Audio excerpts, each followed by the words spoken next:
Sorry na, medyo pa-extend yung kanina. Complain na. Sige. Magandang hapon po, Ma'am Cherry White. Hello po, magandang hapon po. Nasabi na po sa amin kanina ni Sherry yung problema at susubukan po namin. Tingnan namin kung pwede natin maayos pa to. Gano'n kayo katagal na po magkasintahan ni Papa? Start po nung December 13. Dito lang po, bago lang. Wala pa naman year. Wala. December 13. Okay. Well, sa akin naman po yun. Kahit paano. Tatlong buwan na kayo. Yan ano bang pinag-ugatan ng away ninyo? Ito po kasi yun eh. Pinagbintangan ako na nag-hack po daw ako ng Facebook. Yan, nahinak ko daw po yung Facebook, which is nung isang gabi po, akala niya hinak ko yung Facebook niya, pero lahat po ng Facebook nag-log out. Nag-message siya sa akin na ipapatulpo daw po niya ako. Ngayon, yung conversation na yun, syempre naaligaga ako. Ngayon, pinost ko po yung convo na ipapatulpo ko. Tapos, bigla na lang siyang nag-live sa Facebook niya.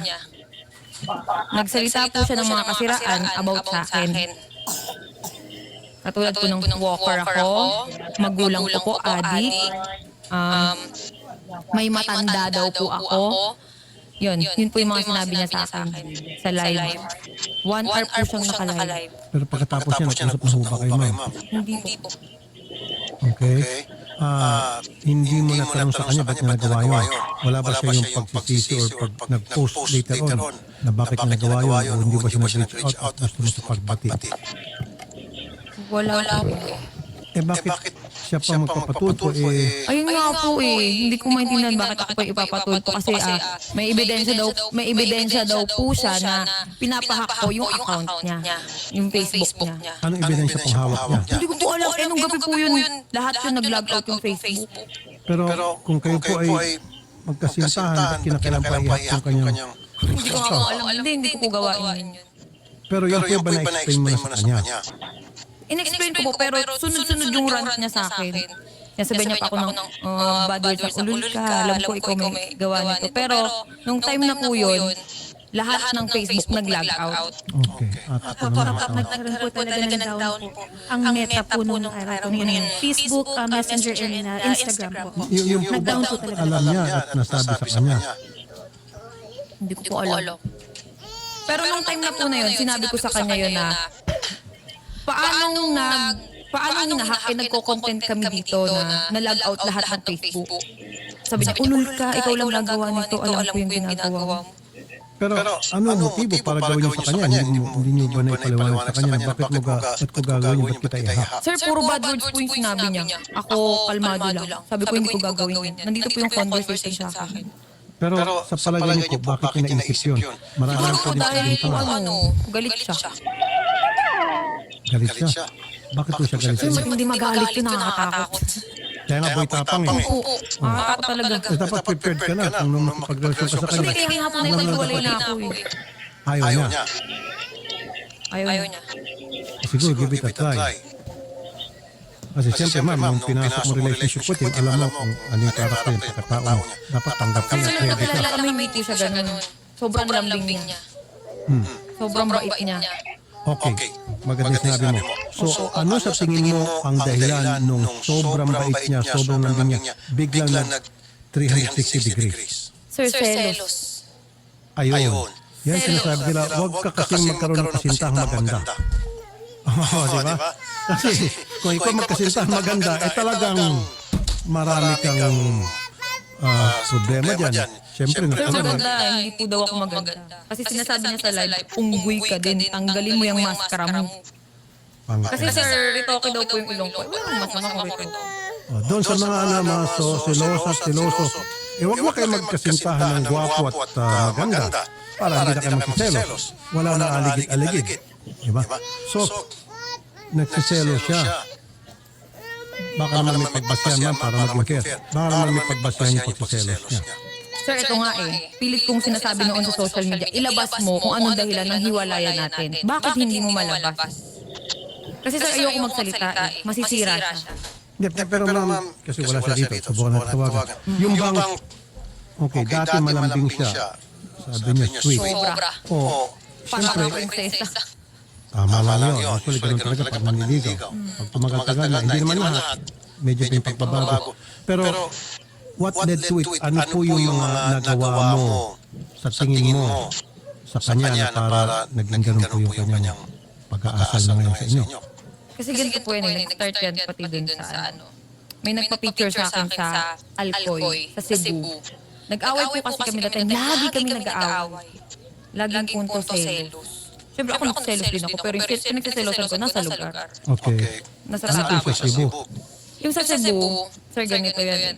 Meron din kasi lumabas sa video po na nanakit ako. Pero hindi po siya yung sinaktan ko. Yung mga kaibigan niya. Sir, dinipensahan ko po kasi yung sarili ko. Bumaba ako dun sa resort, nakapanty ako, nagsiswimming po ako nung that time. Tapos, pag akyat ko, galit na galit siya. Sabi niya sa akin, hinawakan niya yung kamay ko agad. Nakaganyan ako, sir. Hinawakan niya po yung kamay ko, tapos yung kaibigan niya, 4 na lalaki. Habang hawak niya ako, naka-video sila, nasa kalsada po kami, may video ako. Nasa kalsada sila, nakipag-sex ka doon? Ginaganyan niya ako, nakipag-sex ka dyan sa baba? Anong ginawa mo dyan? Sabi ko, mga followers, nagpa-picture sa akin, anong masama? Doon na siya na-trigger. Nagselos siya, yun. So, may nagpa-picture sa mga followers, pinagselosan niya po yun. Opo, yung mga taga-Cebu. Doon po sa lugar na yun. Natural lang po sa ating mga vloggers, mag-isiguro sa kanya pag may nakikita mga followers na picture. Hindi niyo po naunawaan yun, bakit wala ko na nagpapapicture sa kanya? Madami din. Oh, at ikaw nagsiselos ka ba pag may nagpapicture sa kanya? Hindi po. Normal po yun eh. Pag may nagpa-picture. Kaso kasi yung point po na yun, naghiwalay na naman kami. Yung mga nagpa-picture sa akin, tinatagay ako. Dun sa may resort. Siyempre, katuwaan po kami yun. Pag-akyat ko yun, nagalit na siya. Anong dahilan daw bakit si Boy Tapang siya pa sana papatulfo? Anong sinasabi? Pinahako daw po yung account niya kaya ipapatulog niya ako. Okay, nawala naman pambasahan. Okay. Kayo ba willing ma'am na pagbatiin ko na lang kayo? Hindi po. Ayaw mo na. Sayang naman po yung 3 buwan. Ay, hindi po. Hindi ako mangingayang dun.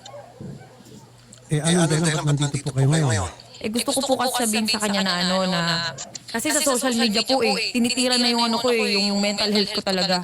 May mga nagbabanta din. Tapos, hindi na ako makatulog ng maayos sa lahat ng sinasabi ng tao. Ganyan pala yung babaeng yan, may matanda. Kasi yung sinasabi niya pong matanda, tatay po ng anak ko yun. Na 40 years old plus, yun yung sinasabi niya na matanda ako. Tapos ito Tanong na, okay. Yung ba na isabi mo sa kanya bago kayo nakipagrelasyon sa kanya na ako ay mayroong anak at ang tata nito ay alam po yun. Okay, so dapat hindi niya sinisingil sa iyo. Diniklara niya yun sa kanya. Okay. So ano pa po yung kanyang hinaing? Sa social media, yung mga luxury bag ko daw po ay galing sa sugar daddy. Yun yung sinasabi niya. Na pinost ko, galing po yun sa sarili kong pinagpaguran yun. Yun yung ko kasi may mga nagko-comment sa akin, yung bag mo galing naman yung sa sugar daddy mo. Siyempre nakasaktan ako, sir. Yung mga ganun na nadadamay din po yung anak ko sa mga comment. Kaya sabi ko, hindi po ako sumagot sa Facebook. Gusto ko daanin na lang namin sa... Okay. Kasi ma'am, ito, kung talagang hindi kayo makapag-ayos at lumalato, kung yun po yung itabi nyo, ang screenshot nyo, yung mga pananalita na hindi totoo, pwede humasay lalo natin. Kung sino man yung gusto nyo, may tagagawa niyan. Lalo sinasabi na ikaw yung walker, ikaw yung ganito, gano'n, na binodot ng puyo. Ako yung nanay ko, tsaka yung tatay ko, sinagdadya niya ng adik. Yun po, pwede natin makasama sa cyber mo ngayon. Nandyan ho na-preserve nyo yung mga post na yun. Hawak pa po. Opo, may video. Sinend ko na po. Pwede natin mag-cyber libel. Pero habang maaari sana, maiwasan natin, mapapagpanan na kayo. Hindi mangyayari yun. Kilala ko yun. Okay. So, at least kayo po yung nakapagsalita na sa amin. Pag kayo pumunta dito, alam na namin po anong gagawin. Siya nga pala kanina pa nananala ko, yung lawyer po ni Boy Tapang gusto at magkapag-usap off-air. So, willing ho ba kayo pagkatapos nito, pag-usapan naman kayo off-air. Kaya gusto sabihin yung lawyer. Siyempre, lawyer siguro. Alam niya na pwede ka mag-cyber libel. Yung sumasasabi niyo. Pero ikaw ba wala sinasabing masasama kay Boy Tapang? Nagmura po ako kasi away namin yun eh. Nagmura po ako dun sa, sa bahay. Hindi, pero yung bang pinost po na may sinabi kayong mga libelous o mga Ay, wala po. malisyosong mga pananalita, wala. Wala sa live. Kasi alam ko po yung mangyayari. Kaya hindi po ako sumagot. Pero yung mga tao pong nagsalita ng mga hindi maganda laban sa inyong paninilampuri, yun po, pwede tayo mag-cyber live. Tutulong po kami.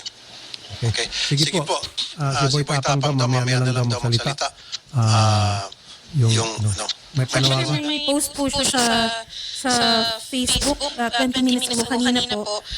Kakagising ko lang, excited naman to. O, kalmahan mo, alam ko, pangarap mo yan umabot sa tulso kagaya ng pagputos mo kay Canada Girl dati.